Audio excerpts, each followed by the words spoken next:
and there's no mimicking playing 5-on-5 or getting a chance to compete against each other. So, it's fun. He's talking about the continuity of having so many guys that have been here all 3 years and helping you guys kind of hit the ground running with training, kind of get that same sense. Yeah, I mean, that's our job as the guys have been here, since the bubble and before that, just speed up the process for all the other guys. And, we have a lot of our foundation still here. So, I think it's pretty easy. And a lot of intelligent guys out there that know what they're doing. Lonnie said this is the most he's seen anyone scrimmage before in a training camp. You always love good bump. I assume you're a fan of this through 2 days. Yeah, I told him that's how I would start training camp if I was a coach. It's 5-on-5. Let's get after it. 4 quarters, just maybe exactly. OT if it's tied to. We'll see. Bring some refs in here and get after it. We play Sunday. Yeah. It's quick. It's getting out there on Sunday and then on Saturday to have the fans on their practice. Yeah, man. It's year 8.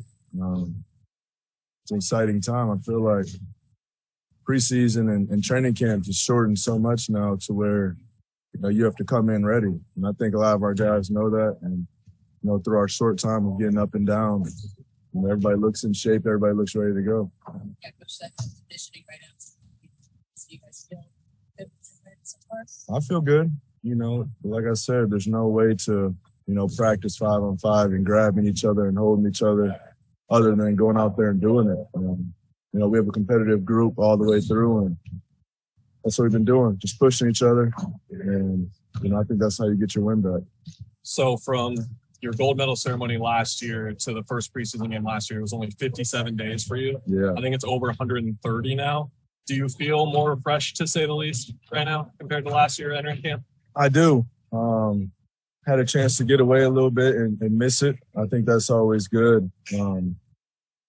Obviously still staying sharp, staying in the weight room and getting on the court, but it's getting away just a little bit. It was a long 2.5 years from bubble to the next season to Olympics to the previous season. I'm ready to go now. Taking a little bit of time earlier in your career when you talked about one thing, and decision making and things like that. Now, in the game, much longer since then, or do you feel like that same mindset of being involved in consistency, the decision making, and things? What do you mean decision making? So just upper management, front office type stuff. That stuff you kind of talking about earlier in your career. No, I mean, I really stay out of it. I just don't want to be too surprised. Just have a general idea what goes on, but I trust everybody in the organization from, the top to bottom, that we're making the right decisions to, improve this team and all accomplish our same goal of winning basketball games. One of the things that Bonnie was saying yesterday, he asked me about Asian things, having not spoken to Devin and I get in arguments. Chris and I get in arguments, that he has those good guys. So is this something that's abnormal, or is it something that is normal with a coach and a player? We're talking it out, not seeing necessarily high out. Yeah, I think what Kellen just said, we've been on top of each other for a long time, and I didn't talk to Coach much at all this summer either. And the times that I did, he stressed the fact of getting away and having that feeling of missing the game, missing your team. And like you said, it's a long season. We're with each other every day. I think it's fine to get away from each other. We're about to spend the next 7 months, 8 months right on top of each other every day. I mean, we see each other more than we see our family. So I think it's always good to get away, get quiet, and, remove yourself from this industry and lifestyle. You don't see it being a possible distraction? No. You guys look good to me. He's been a little bit more reserved around us. He's got that bubbly personality. Do you think that's just kind of the side that we're only seeing? You talking about Coach or DeAndre? DeAndre. What was the question now? Do you think that side is kind of just what we see on the outside, or has it seemed just kind of the same bubbly guy that he normally is around the guys? Hey, he seems the same to me. He's coming in here. He's working hard. And he's getting after it. So that's the energy of our team. That's the motto. Come in here and put our head down and work. How would you describe the energy with you guys, and obviously tough questions now? Yeah. Describe them around. I think they had the easy job. They haven't been around. But no, I think they're enjoying it, man. I mean, it's a good time to be here. And, you know, I was here when it was still a good time to be here, but it was a different situation. So, you know, new facility, new arena, great team, high-level team, and, you know, all the guys getting along, and we're having a good time. I'm going to assume this is the most NBA representation Grand Rapids has had on a team before. How thrilled are you to have someone like Dwayne around and just also he called you a big brother on Monday, just to be that guy for him? Yeah, it's my little brother, man. I've known him since he was 6, 7 years old. So, you know, to see it all come to light and watch his path and watch his journey and be a fan the whole entire time is, you know, there's no feeling like it. You know, coming from the city we're from, sure, a lot of you guys haven't been there. You know, it's not common. You know, I think it's not common for anybody to make it to the NBA, but, you know, to be on the same team, it's just crazy how it all came together. One of the things he said, though, the first thing you told him was to get the room. It wasn't like hang out and enjoy sleeping. He was like said, you were making a point to let him know that let's get to work. Is that something you wanted to stress? I mean, that's all I know. Yeah, that's just my lifestyle. So, you know, and he's known that. I know his pops, I know his uncle. I have for a long time, and you know, I think his dad has a lot of similar qualities and the same qualities as me. So, you know, he's been getting taught that from a young age. So I know it's not new to him. We had talked to him over the summer, and if someone had asked would he cross the web or dunk on you, he said, "I'm with both." So, how's that been so far? You got to ask him then. I got the new guys. Who's surprising about this?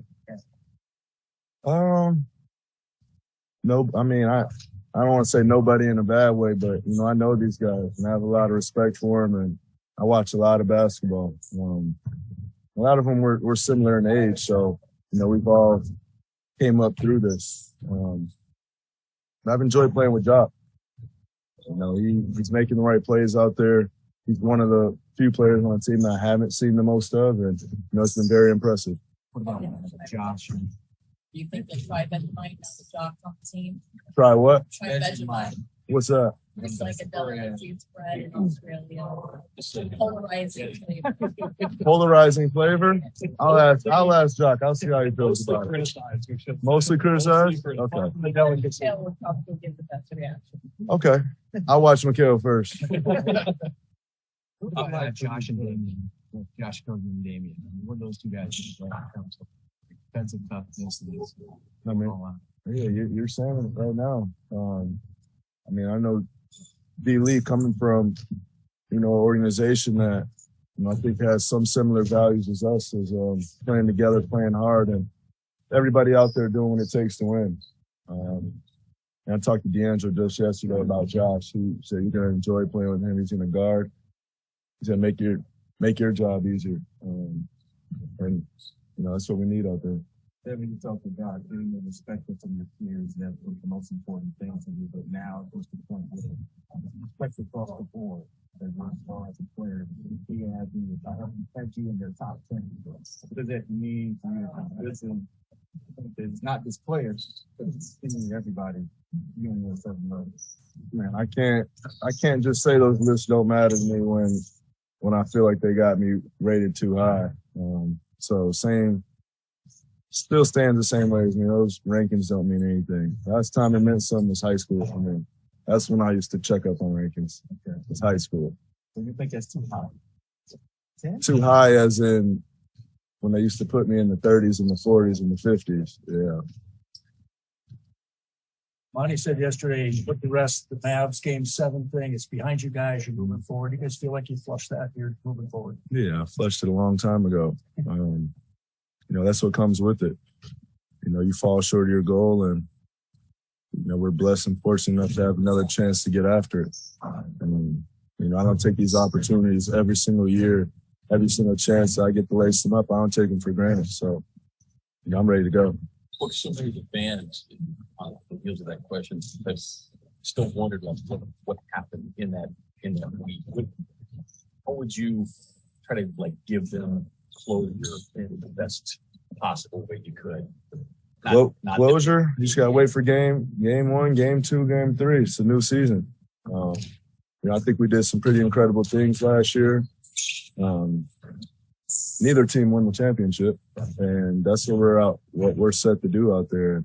You know, we fell short of that just like the year before, and you know, it stings, it hurts, but you know, that's part of the journey. That's part of, you know, progression is feeling that hurt and using that as motivation. So, you know, we just got to move on to the next and get after it. One of the more interesting things is when I first got here, we had the things. Then you came in COVID last year. Then you had a handful. This may be the first time I've seen since I've been here. No injury, no ailments, no nothing. Hey man, blessed. Good. Blessed. I was just saying how cool it is to have somebody former athletes out here and it's where the guys want to play here. What's it like for you to hear that revolution that you've been a part of here? Oh, it's been a great feeling.